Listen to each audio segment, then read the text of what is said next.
Hey, welcome back to the Builder's Block Podcast. This is your host, Modify.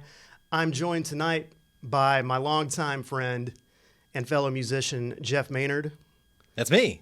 That is you. That is you. How's it going, man? Real good. Oh, so good. So good? Yeah. So far, so good. No, just so good. So good. Yeah. So I know you've been working on a lot of new music lately. I think we were going to maybe talk about how we met because we have a pretty extensive background together in making music. So why don't you hit them off with that? Yeah.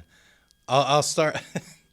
You could take the story when it's your turn because, okay. I moved to Maryville, Tennessee in 1998. It was my senior year of high school, and I got a job at Dairy Queen. At the same time, I was meeting new people at school, and I met a girl who I liked, but she wasn't really giving me the time of day. But I guess she was just enough to where she would hang out with me because she came to my house with me, my parents' house. I was 17, and she came down into my bedroom, and she was looking around, and she's like, I could tell a lot about you from looking around your room. I was like, oh, yeah? What do you notice? And she said, well, I can tell you're not really into girls. I was like, And she said, yeah, you don't have any pictures of girls on your wall. I was thinking, like, who the hell puts pictures of girls on their wall? Not there's anything wrong with that, but it never occurred to me to do that. But I didn't really defend myself. I just got I got defensive, and I was like, no, I like girls. I like you. Please believe me.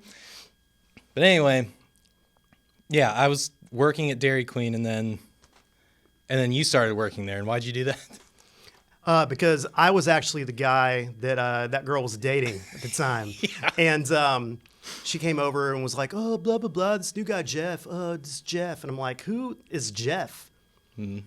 And she's like, oh, he's this new guy at school. And I was like, oh, yeah, he's this new guy at school. She's like, yeah, he's really cool. He plays guitar and stuff. And I was like, oh, he plays guitar and stuff? And she was like, yeah. He works at Dairy Queen. And I was like, oh, well, I'm going to go get a job at Dairy Queen. And I did. And oddly enough, Jeff was working there. And not oddly enough, I went there because you were there. Uh-huh. But oddly enough, we became good friends because I went in and I had the stupid sticker name tag on. Mm-hmm. The hello, my name is. Yeah, hello, my name is. I put Jonas on it. And Jeff was like, oh, you like Weezer? And I was like, yeah, I like Weezer. And we became best friends, basically. And Yeah. I dumped that girl, and we ended up starting a band that summer. That's right. Yeah. And then that started a multi-project collaboration. Pretty much the only person I've ever really collaborated with, I think. Mm-hmm.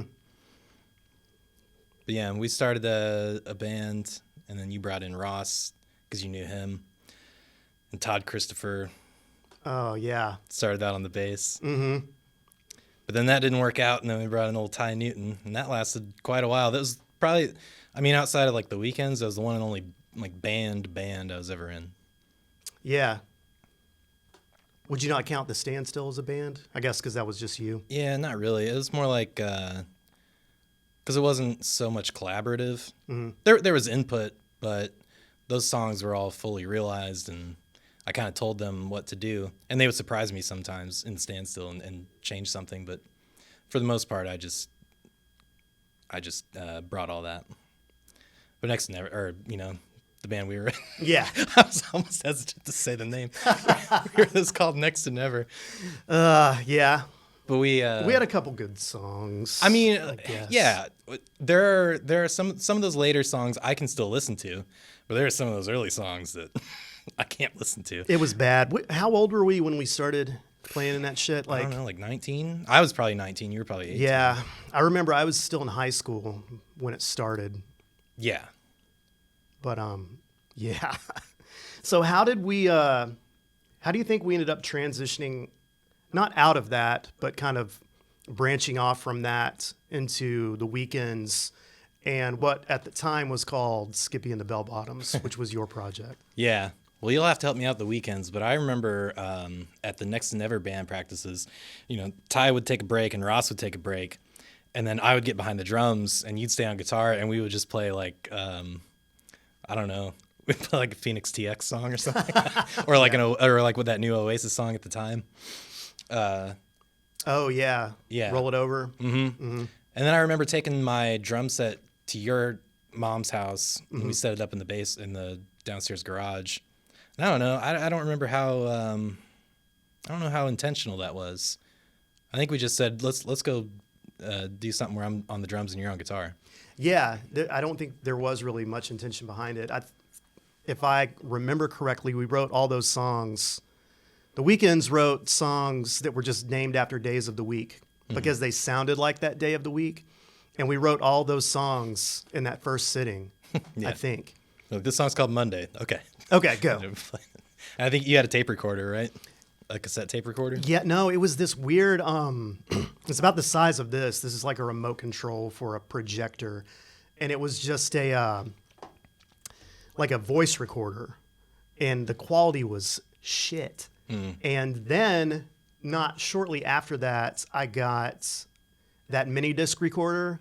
And that's what the original Weekends album, if you will, or the original Weekends recording came from. Yeah. And I just put a mic into it and then recorded it that way. And it was pretty grimy sounding. Yeah. The old grimy. And the Weekends, well, and that name was from my dad when he was in his band in the 60s and he was in a battle of the bands in Fort Wayne, Indiana. His band was called the Weekend Sound. Oh, yeah. And we named ourselves the Weekends, and then I guess the one and only song that we ever recorded and was distributed, it was on that El Death compilation, Sunspheric Sounds album. It was called The Weekend Sound. That's right. Yeah. That song was fun, man. I remember that. Yeah. I remember somebody ripped us off. Somebody did rip us off. I can't remember what band that was. But Yeah, the name escapes me. But the name escapes me, I guess it's too. irrelevant. But you know who you are. Yeah, it was weird, man. Like the Weekends. Oh, and when we were in your basement, there was a third person in the Weekends that played bass. God, there was. And it was really good. It was. Until something went off in that person's mind and something flipped a switch. Another band name that he originally submitted was the Saturday Night Special. Do you remember that? Oh, yeah. And then I was like, meh. Because isn't that like I think it's a song. It is a song, and I can't remember if that's like Ted Nugent or Leonard Skinner. It's one of those. Yeah. Someone's going to roast me for not knowing this. Yeah, but I don't know either. Gives a shit. It's a classic rock song. Yeah, it's one of those. But yeah, so he showed up one day and just he behaved very oddly. Yeah. He's playing and he kept looking around, and then I think in the middle of a song he just kind of stopped playing and we didn't stop, and then he took the bass off and then we started to kind of stop and he set it down, walked outside, and we just didn't see him again. Yeah, I can't. That's how I remember. I couldn't remember the last time I saw him after that. I think he resurfaced a little later at El Death parties and stuff. Yeah. But he was he was different then too. Mm-hmm. Man, we've got so much to unpack on this podcast, dude. So, oh my God. All right, Weekends. Yep. Do we want to continue talking about the Weekends? Oh yeah, the Weekends were fun, and we deserves to be talked about. It should be noted that what I really liked about the Weekends was that it wasn't Nathan Tipton and Jeff Maynard, and we weren't from here. We developed characters and we developed a backstory. We were from San Dimas, California. We were outlaws, pretty much, on the run. My name was Rutch Dykus, and your name? My name was Tony One and Only, a.k.a. Anthony Catholic. Yeah. And I don't know. I don't remember the first time we thought to do that. But I'm glad we thought of it before the very first show we ever played. Yeah. What was the first show we ever played? I feel like it was with the Rockwells. Oh, and it was at that yeah. place that became a comedy club later. Oh, shit. Yeah. Off of Gallagher View? Yeah, it was... I can't remember the name of that place. I don't remember what it was at the time. I think it started with a V, maybe. Yeah, I don't know. But I couldn't grow a beard at the time, both physically and because I worked at Papa John's and you weren't allowed to have a beard there. And so I bought a fake beard because I thought my character should have a beard. And we both wore aviators and suits. And flip-flops. Flip-flops. We were from California. Yeah, apparently that's what we thought people back from in California wore. Yeah. Yeah, I don't know how that all happens. I don't remember that conversation, but I remember doing it. And I remember being really excited because I think one of the Rockwells said to you, because I came up and I had a voice for my characters. It was like, what are you talking about? And then I walked away, and one of them, you told me later, one of them said to you, who was that? And you're like, oh, that's Jeff. And they're like, what? And I was so excited that I pulled off a disguise. It's crazy, man. And we carried those characters like Clark Kent. We just slapped on something. With me, it was a suit and some aviators. And it's not me. It's not Nathan. It's not me in the suit. It's Tony One and Only. And it's fun, too, because when you get to play a character like that, I guess the way I took it was, I could do and say whatever I wanted with no repercussions or responsibility for me personally because I'm playing a character. Yeah. It was really fun, and it was, I think, probably dangerous at times. Oh, it was real dangerous at times. That's no probably about it.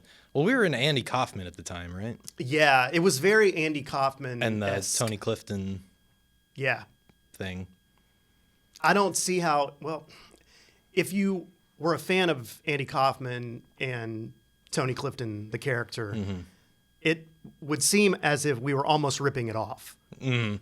If not highly influenced by that, Yeah. And I thought it was hilarious. Yeah. Well, the danger was the fact that people went in not knowing what this was and thinking they're just going to a music show. And then not you, but Tony One and Only is berating them like mercilessly. A lot of shit talk and and there were occasions where beer was thrown on people. Yeah, some strangers, but I think the most significant beer that got thrown on someone was when I threw one on Stephen Thompson, and he was in on it, and Ty did it before me because I kind of didn't have the balls to do it. I was like, I can't really throw a whole beer on Stephen. Mm-hmm. And the show kept going on, and Ty did it, and then I was like, well, fuck this. And I had them bring me an entire pint of PBR just to throw on him. Yeah, and he loved it. And so, what we would do is in the weekends, we had this song called Thursday, and there was a keyboard line in it that was just a drone on F sharp or something. Mm-hmm. And we would have a person from the crowd come up during every show when we would play that song and just hold the note down. And it's the easiest shit you would ever have to do to play in a band. And I would make it very important that they didn't fuck that up. Yep. And I would purposefully, or sometimes not purposefully, mess up what I was playing, and I would stop the song, be like, hey, and point back at them. They're like, what? You got to hold that note down, man. Just hold it. How hard is this? And they're like, I'm holding the note down. Yeah.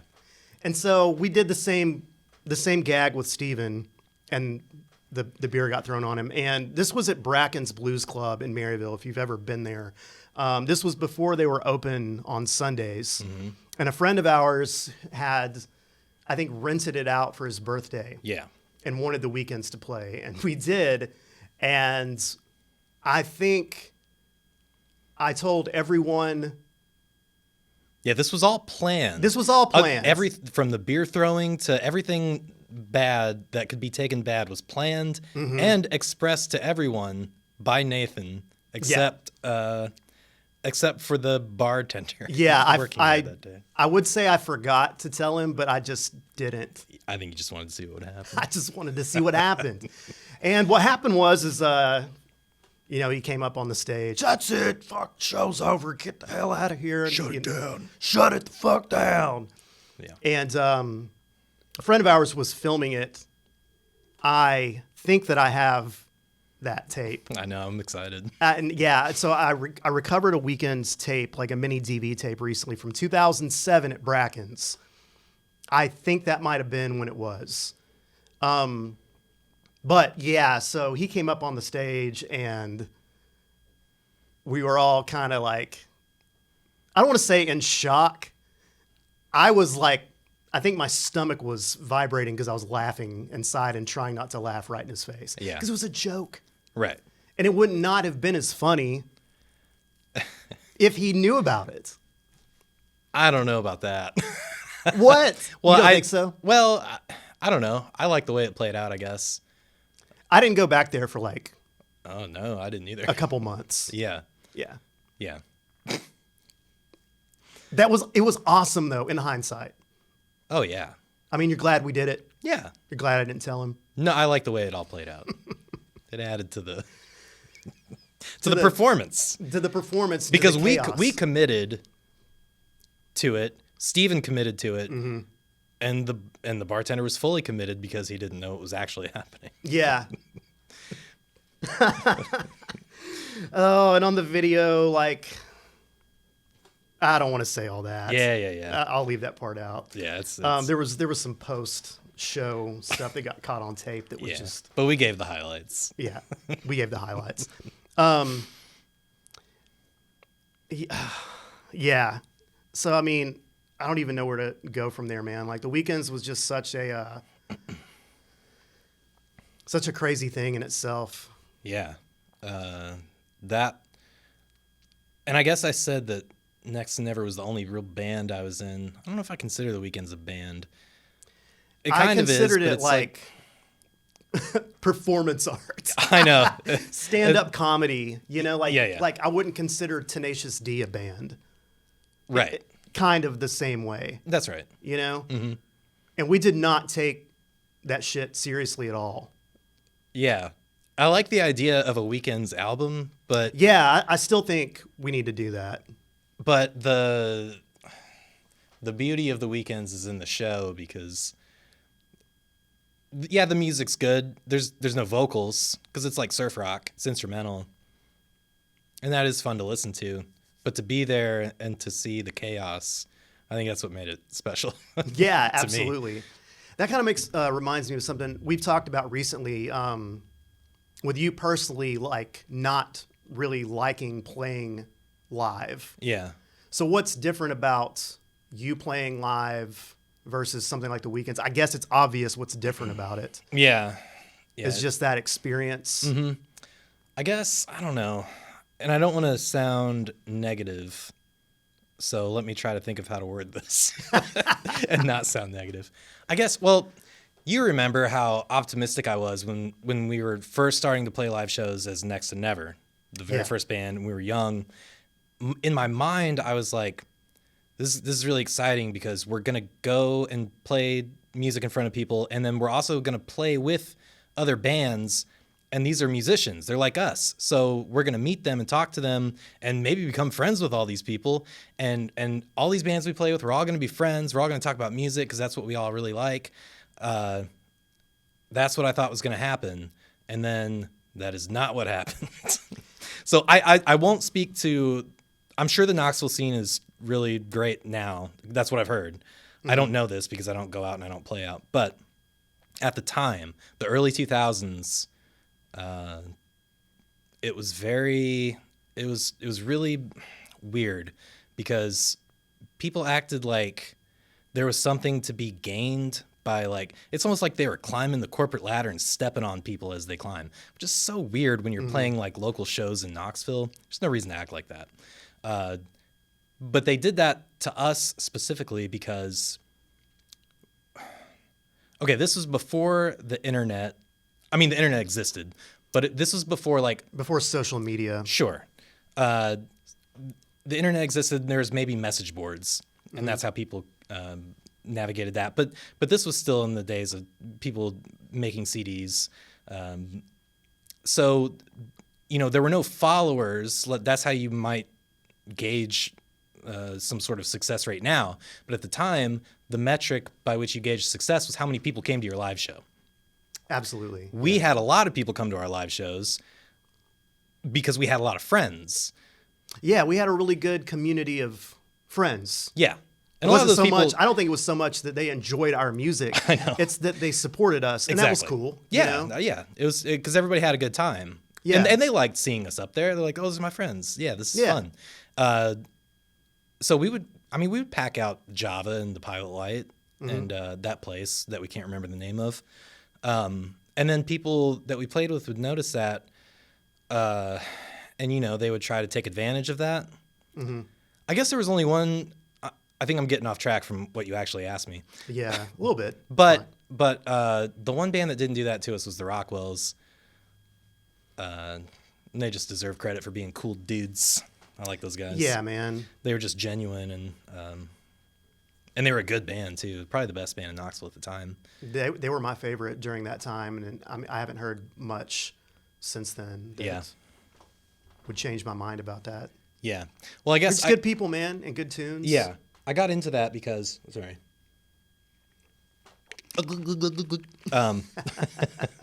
went into all that because once Next Never was done, and I started doing solo stuff. The live performances were quieter; they were lower in volume, and I started to notice that. And this is just one aspect. This isn't why, but I noticed that. What am I trying to say? I guess people would come, but they were coming just to kind of socialize, and there's nothing wrong with that. But it was unfulfilling to me, So, hold on, pause. I don't know why my eyes are watering so bad.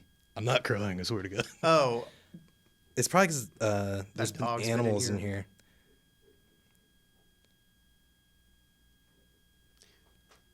you gonna cry? I'm gonna throw some dirt in your eye. So you're saying well, I agree with that. Like we were saying before, I don't think our friends necessarily came to see our band because they liked our music, and that's fine. That never bothered me. No, but it was no, a me social thing for them, and okay. So there's that aspect, and there was also the whole effort of getting a show. At the time, I'm sure it's different now. Let me preface everything I say with that. At the time, I felt like I would go to a venue and say, "Hey, I'd like to play a show here," and they're like, I don't know. It was almost like very snobby to me, and I felt like I was walking up to them with my tail between my legs and, please let me play here. And I don't care to play live that much to where I am okay with being talked to like that. So I guess ultimately what I'm saying is I didn't find it very fulfilling, but I find writing and recording very satisfying. And I just don't think I guess for me personally, I don't see the point of playing a live show. I think you should maybe reconsider it at some point because. But also, well, I might have reconsidered it at any point if I ever got the notion that there was any sort of demand for that or desire for that. Mm-hmm. But I've never gotten that. I've never gotten that notion. Now, I will say, and I was thinking about this recently because we did talk about this recently. I was thinking about what kind of live show would I want to play, because I don't know that I would want to just go and play a Jeff Maynard show of my songs that I release under that name. But what I liked the weekends because that was performance based and there was stuff happening. So I would do a live show if it was something not standard, and then the idea of I made that Jeb Crockett Country Crockett Christmas album, which tells a story from start to finish. There's a narrator. There are things happening that could be visualized. And I was picturing almost like a musical of that album on a stage, and I think that would be really fun. That would be tons of fun. So I guess what it sounds like you're saying is with something like The Weeknd's, it's more performance based. With something like the Jeb Crockett project that you've done, that's more storytelling. So it almost can have a more of a performance to it. It's almost like listening to a radio play. Yes. And then the stuff that you do, your solo music, is a bit more like personal. It's a bit more Yeah, it's more straightforward, I guess. straightforward. It's something that you listen and experience, not as much as I think you would watch it live. Yeah. And because you overdub so much of your stuff, you'd have to put a band together to do it. Right. Yeah. And So- that could all be done. It but, could, you know, because you always had plenty of support yeah. from everyone. Yeah. And that's kind of that's what the standstill was. That was the same idea, putting together some musicians in order to play live. But I just don't know. I don't know if that effort would be worth it, I guess. And don't take what I'm saying as like pessimism. I guess I'm seeing this more as realistic, because I my expectations have altered over the years of what I do and why I do it and what I expect to get out of it. At one point in time, I wanted to play live shows all the time because I wanted that attention. But as I kept doing that, something about it wasn't sitting right. Like something about it was off. Like I guess I'm getting attention, but I don't know that it's necessarily satisfying that hunger, whatever that hunger is. So I guess I realize I don't need that kind of attention. Yeah, attention from your music, or attention from other people to see you perform your music. Because something I'll interject here and say about the Jeb Crockett stuff, I think you make that for yourself and for friends of yours who you think would find it funny. Yeah. I feel like that's why I make anything. I don't do it with the thought that this is going to go to tons of people that maybe I've never met before. I'm always thinking like, this is probably going to be heard by me first and foremost, and I just want to like it. And then I think the people that I know will listen to it and maybe they'll like it. And specifically with Jeb, I know that you and Steven are going to listen to it. Yeah. And Brock, the people that I know very well and who were part of that whole kind of creation of that character. Yeah, so let's talk about that. Mm-hmm. God, there's so much shit. I know. That you've done. So right now we're going to go into Jeb Crockett. Okay.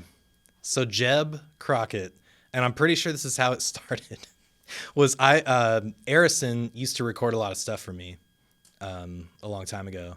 And I was at his house, and he was recording me. He might have been recording demos for me, but I was playing guitar and singing. And then he was like, "Do you have one more?" I said, "Yep." And it just occurred to me in that moment just to make something up on the spot that was utterly ridiculous because I just wanted to make him laugh. And so it was that Rejoining the Navy song. And I just sang it with a high-pitched country voice. And he was laughing. I was like, and then I had that recorded. And when he made me a CD at one point of just random stuff that I'd done, like on his radio show on WUTK, and other random stuff that I maybe demoed at his house. He gave me that, and the last song was Rejoining the Navy. And then you and I would talk about that should be a thing. And then we were saying we were going back and forth saying country songs, just titles. Yeah. And you came up with She's Fixin' to Leave Me and I Reckon I Love You. And those two songs, I did make songs out of those, and they're on that Howdy Y'all Jeb Crockett album. Yeah. But Jeb started like as a campfire thing, because we used to go camping a lot with our friends. We would take a boat, Teleco, and go to this place, and then we'd sit there, and I would always bring an acoustic guitar, and then I would play those Jeb country songs on the guitar and use that Jeb Crockett voice. And I just really liked that idea so much. And I kept thinking, like, I got to make an album out of this at some point. And it went on for years, before I ever did anything. But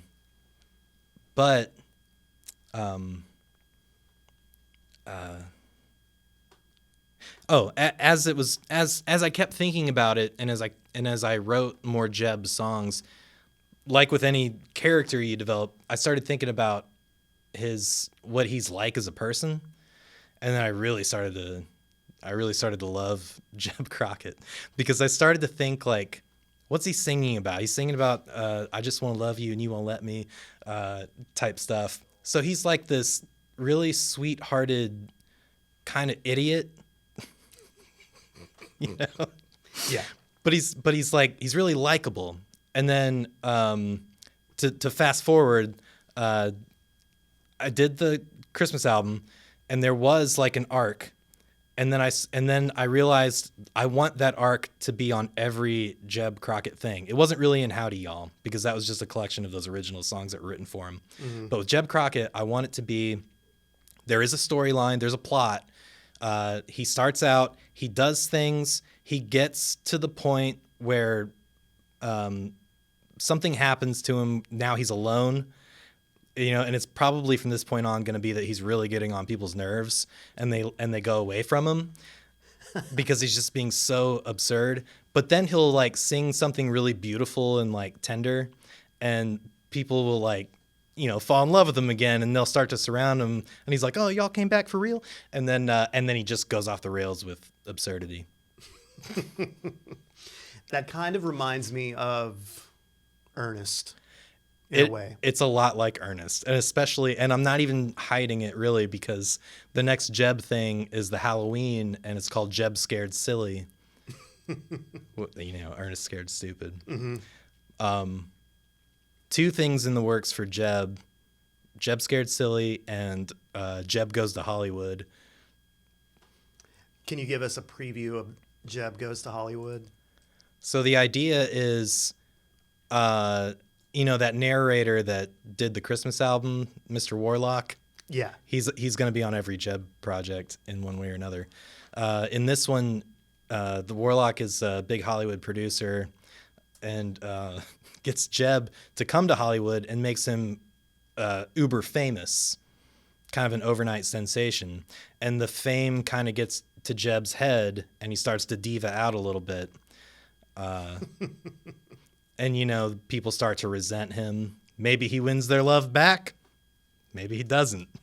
I guess we'll have to wait and see. Yeah. And there's a B story to that, too. Oh, yeah? Yeah. Do you want to share the B story or not? No. We'll let that be a surprise. But Jeb Scared Silly will be next year. There are 5 Mondays in October, starting with October 1st, ending with October 31st. Each of those 5 Mondays, an episode of Jeb Scared Silly will be released. And it's not a podcast. It's like an old radio play from the 40s. So the album will just be episodes, kind of. Yeah. Yeah. Cool, man. And you gave me that idea, and I guess you gave me that idea because you said that Lane mentioned releasing things kind of like one at a time instead of full albums. Yeah. And I was having a hard time piecing together that Jeb Scared Silly story in an album format, and I didn't know why. I was struggling with it. It's like, I feel like it's just moving along too fast, But to release it pieces, perfect. That's exactly how it needs to come out. Yeah, man. Yeah. I'm excited. I really wanted that to happen. this Halloween, but hey, man, I know. You released something else instead, right? Kind of got a little sidetracked on where the focus goes, or where the inspiration goes, Yeah. You just released an album. I is did. what I'm Yeah. saying. Sorry. My phone kept going off. all good. Yeah. It was a Jeff Maynard album called Houses or Homes. And I'd been thinking about it for a long time, and I've kind of been recording it for a long time too. And I just couldn't get that out of my head enough. I couldn't compartmentalize enough to focus solely on the Jeb thing, because I always had that. I had that Houses or Home thing in the back of my head. I was like, I gotta just see that through and finish it. I don't like to start a ton of things and not finish them. Mm-hmm. It drives me insane. If I start something and don't finish it, it's all I'm thinking about. But I finally got that finished and released, and it's out now. And I guess that's the second full length under the Jeff Maynard name. Mm-hmm. Yeah. Awesome. So what was the motivation behind that? That album? Yeah. I guess, well, so Houses or Homes, that's the sort of running theme through the whole thing. What makes what? What makes something comfortable? What makes something filled with life? And then there are like recurring metaphors throughout that have things to do with that concept, but also just like my personal life. The wolf, the moon. I'm drawing a blank because I've already like pushed this out of my head now. Oh yeah, because it's released. It's gone. Yeah, you already gave birth to that one. Yeah, it kind of chronicles just a period in my life where I suddenly found myself in a home alone, no pets or anything, and just the utter silence of that, and kind of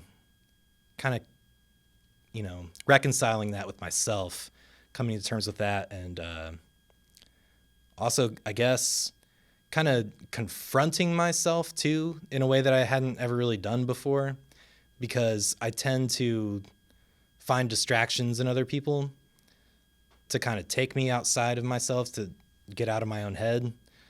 So when I got into my own head and sat there for a while, it was jarring at first, and it took some adjusting, but it's probably better in the end. Yeah, and it's cool that an album came out of that, Yeah, for sure.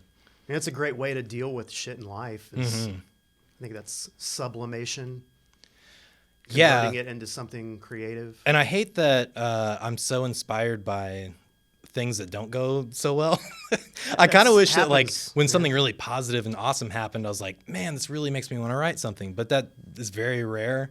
Usually like when something heart-wrenching happens, I'm like, I start playing and something just manifests.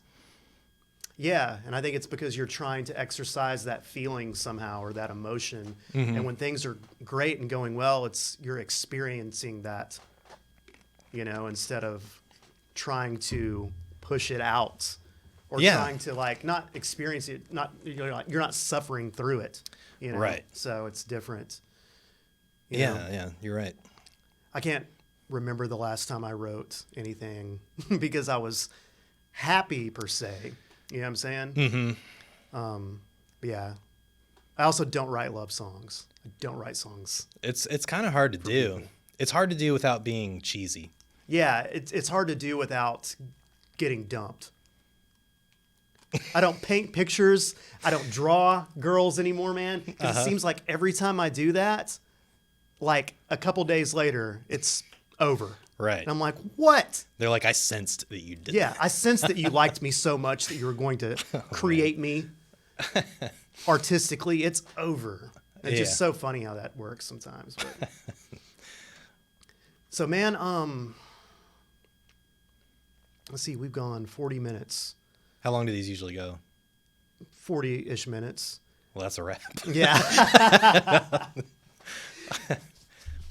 If you don't want to continue, I think you should come back on sometime, because we've done so much stuff together, and I think it would be fun to talk about some of that stuff. Yeah. Sketches, Chase Empire. Yeah. It would be fun to get Steven on sometime. Yeah, because I I think want to talk to Josh and Justin. I mean, we're maybe talking get about them 20 years of 20 years of friendship. Yeah, and making and creativity. Things. Yeah. So this might be a several parter. Yeah. Well, if we are ending, then let me just say that upcoming, Yeah. there will be a Jeff Maynard 3-song EP that sounds all shoegazy. Nice. I've heard a little bit of that. Yeah. You played for me. Yeah, I thought about making that another group name because I like to have multiple personas, but I think I'll just do it. And then for my make believe bands, Jeb Crockett has Jeb Scared Silly next year. The Synthsayers debut album is going to be this year. I think December.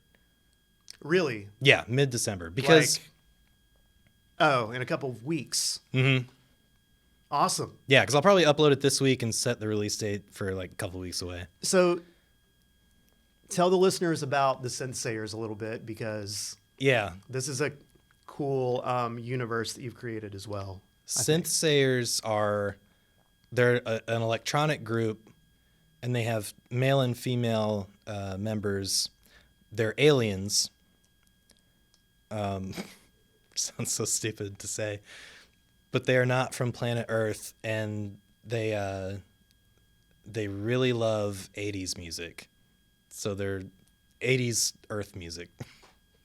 Okay. 80s American Earth music. Like city pop. Ooh, they love city pop. Maria Takeuchi. So that's what that sounds like, you know. And then, I don't know how soon it'll come out, but I have a rap group. It's 3 guys. They're called Treat the Boys. Okay. We've got so much. There's still so much to go over. Okay, Treat the Boys. Mm-hmm. I'll let you explain it because I already know enough about it.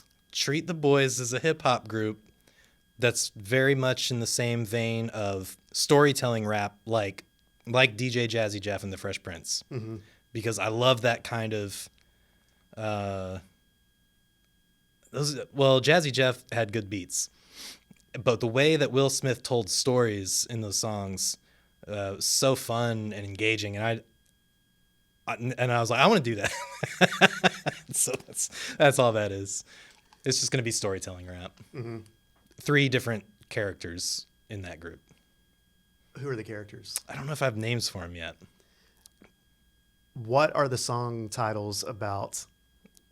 I'm asking this because I know this. Yeah. Okay. The group name Treat the Boys comes from this as well, but we worked with a man who he passed away, but he was our kitchen manager when we worked at the same restaurant. His name was Brian Smiley, and he had a collection of things that he said pretty much on a daily basis. Yes, he did. I figure out Treat the Boys meant he was going to make something and give it to his crew to eat. So this is so funny to me, but I'm sure that anybody listening would be like, that's not funny at all. But the song titles are Teriyaki Glaze. Thank you, darling. I know I'm evil. Shoot, what are some of the other ones? I always draw a blank. Hell, You're Like Me. Hell, You're Like Me. Yeah. It's one of those. Yep. And Why did teriyaki glaze? He didn't say teriyaki glaze. That wasn't one of his catchphrases. But that's what he treated the boys to. He did. I heard him say it on many occasions. Oh, really? Just teriyaki I glaze? figured I'd whip up a teriyaki glaze. Every time I eat teriyaki, I think about him. Yeah. Treating the boys. That's right. Oh, and in tribute to Brian on that Jeb, am I giving something away? No. In the Jeb Crockett Halloween thing, one of the ghosts has his cadence and a lot of his catchphrases. Do you do any kind of special effect for that? For that voice? For that voice? No. Okay. No. It's just the Brian Smiley impersonation. Yeah. Yes. Yep. And I was struggling because I don't know if I want to give it away. Never don't give up too much. Yeah. Never mind. I'll tell you later. Yeah. Tell me. We'll go get a beer or something. You can tell me all about it. Yeah. Well, man, if you want to save some stuff for part 2 or part 3 or 4, however long we go, that's totally cool, man.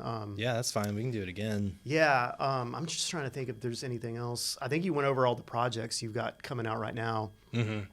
I will put links to all of your work in the description for the YouTube video and for the Spotify podcast. And for everyone listening, I just now, about a week ago, got these podcasts onto Spotify. They'll be on Apple Music or Apple Podcasts, whatever the fuck the Apple shit is. It'll be on there soon. And I think this will be episode 6. So I'm excited to keep doing some more of these and to hear anything that y'all think about it. And if you're a creative person and you want to come on and share your work, let me know, and we'll do that shit. Jeff, anything else? Stay saucy. I don't know. Keep it crispy. Keep it crispy. And we'll end on that. Thanks, Jeff, for coming out. Thank you, Nan.